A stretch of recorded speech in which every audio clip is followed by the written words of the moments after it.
Hello and welcome. I am Gimba Umar. Tonight, National Assembly criticizes arrest and detention of federal judges by State Security Service.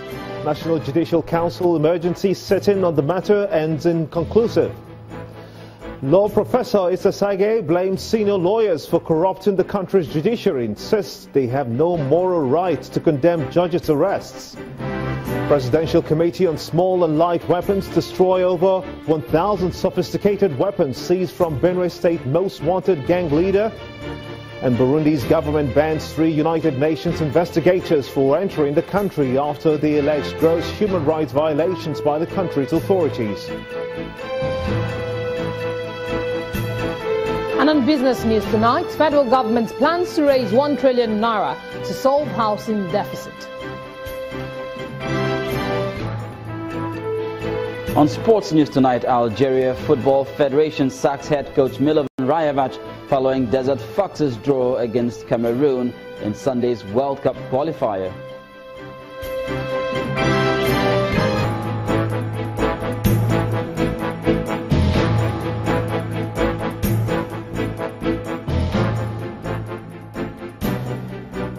We'll begin tonight with the dust raised by the raid of homes and arrest of 7 judges in parts of the country by the Department of State Security.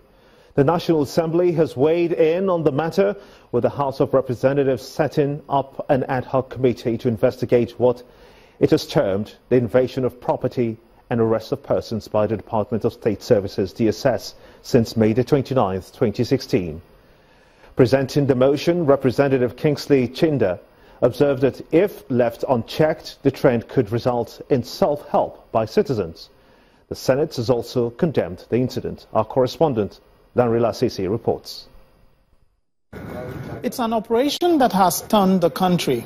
A midnight raid by officials of the Department of State Services to the homes of 7 judges in different parts of the country. At the resumption of plenary, federal lawmakers in the Senate made their positions known on the matter. To go in the wee hours of the morning and jump into the house of a public officer in this country and use hammer and chisel to break into such a house of any person who is a human being in this country, not to talk of a judge, is condemnable. And this is a tyranny of the highest order. Dictatorship, unguarded dictatorship. If the action over the weekend is within the envelope of normalcy, it will not have generated this situation.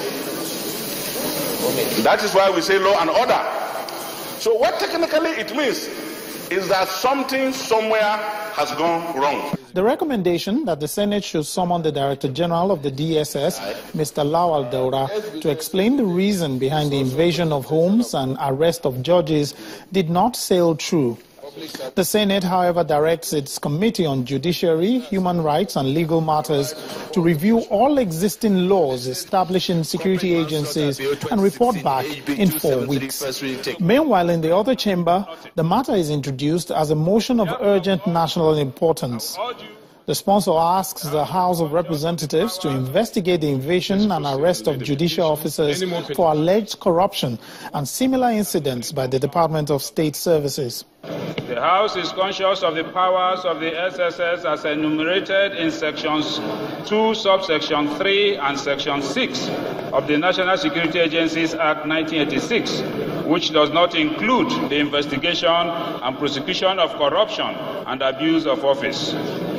It appeared a heated debate would follow, but the Speaker suggested that the motion should be put to a vote without a debate. I don't want members to prejudge or make statements that would defeat the intents of the investigation that we're going to conduct. If you allow me, I'll plead with us to hold on until this investigation is done in line with the prayers of the motion. Those in favor of the motion say aye. Aye. Those against it say nay. The ayes have it. The House resolved that an ad hoc committee should be set up to investigate all cases of invasion of property and arrest of persons for reasons outside the general duties of the Department of State Services. The committee will have 6 weeks to complete its investigation. Lanre Lasese, Channels Television News. Meanwhile, the meeting of the National Judicial Council convened to discuss issues arising from the arrests and detention of the judges by the DSS is to convene tomorrow.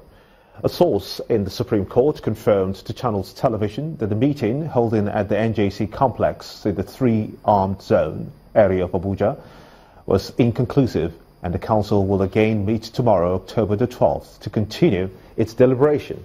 The Chief Justice of Nigeria, who is also the chairman of the NJC, had described the incident during a valedictory session yesterday as saddening and distressful. He, however, gave the assurance that the Council will respond to the issues appropriately. The NJC is the apex body of the judiciary charged with the responsibility to discipline erring judicial officers. Now, lawyers, especially the senior ones, are responsible for the rot in the judicial system. That is the view of a professor of law, Issa Sage. In an exclusive interview with Channels Television, Professor Sage says that the senior lawyers influence the judges. On whether the NJC can deal with the corruption in the bench, the law professor says it lacks the capacity. Of lawfulness is not a problem at all. Obviously it was lawful because there are only two categories of persons in this country who enjoy immunity from criminal prosecution or from searches, in fact from criminal processes. The president, vice president, the governors, deputy governors, that's all. Every other Nigerian is totally subjected to the full criminal weight of our law. So the situation had become an epidemic. And I don't think NJC is established and has the capacity to deal with an epidemic of these proportions. The NJC lacks the capability? It doesn't have the capacity at all.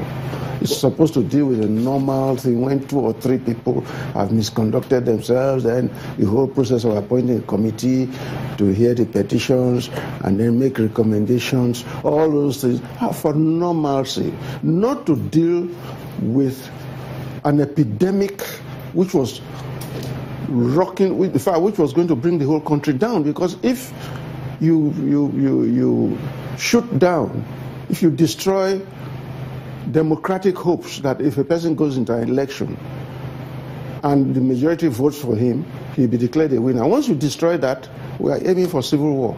We are aiming, people are going to get to power by guns rather than by votes.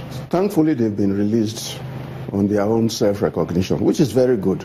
Well, as for the Nigerian Bar Association, they have no moral right to speak.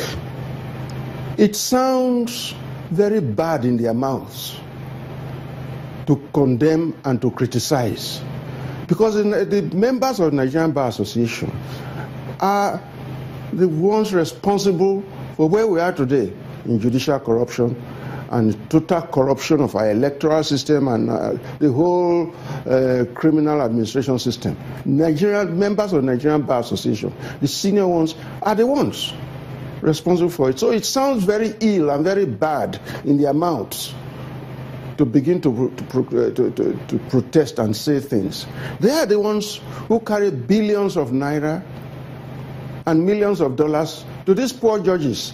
They are the ones who corrupted our judges. It's the lawyers who corrupted the judges. Professor of Law Issa Sage. And moving on to other stories now, the Nigerian Air Force says it has in the past week struck a number of Boko Haram locations, including their logistics bases within the Sambisa forest. In a statement by its spokesman, Group Captain Ayodele Famuyiwa, the Air Force says that the air interdiction missions were conducted day and night using a combination of combat platforms comprising fighter aircraft, alpha jets and helicopter gunships. The latest airstrikes against the terrorist group are a fallout of Operation Forest Storm launched by the Nigerian Air Force on October the 2nd.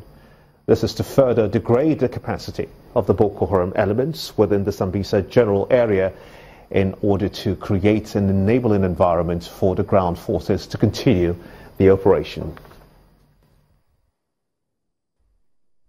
In the meantime, the National Security Advisor is asking regions battered by Boko Haram activities to join hands with the government in finding a lasting solution to terrorist activities. The coordinator of the Counterterrorism Center, Commodore Yem Musa, says that the fight against terrorism should not be left to the government alone, but should involve every citizen, which is the reason it is involving the people for a united action against terrorism. The target here is to create a new awareness that will give a fresh bite to the counterterrorism strategy across the nation. But the pilot project for now is focusing on the north, beginning from the north central and northwest. Participants are drawn from security operatives, civil service, civil society organization, as well as non-governmental organizations from Plateau, Nasarawa, Bauchi and Gombe states.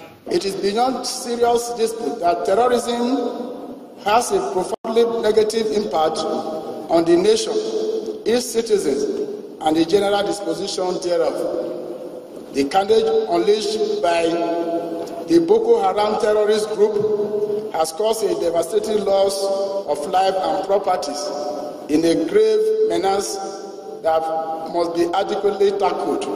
On his part, the Plateau State Governor Simon Lalong recounts government's efforts at prosecuting the war against terrorism, which he believes has yielded positive results with the military onslaught on the terrorist strongholds. Thinking through our strategy, therefore, to permanently win the physical battle against any group which seeks to undermine the peace, security and integrity of our nation under any religious, tribal, political or extremist persuasion must vigorously be pursued and collectively sustained. The program is not limited to state alone, but will also involve local government areas, organized private sector and the public. Focal point officers, by that I mean desk officers for the various ministries, departments and agencies in the state and across the 4 states will be inaugurated. These are people that will have to act as liaison officers between their own state and the national level at the Center for Counterterrorism centers in the Office of National Security Advisor.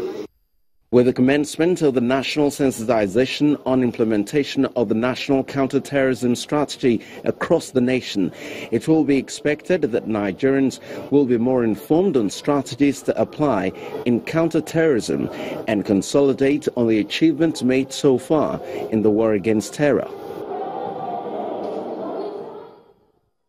Meanwhile, the Presidential Committee on Small and Light Weapons says that it has concluded arrangements with the German government to train beneficiaries of the Benue State Amnesty program in various skills.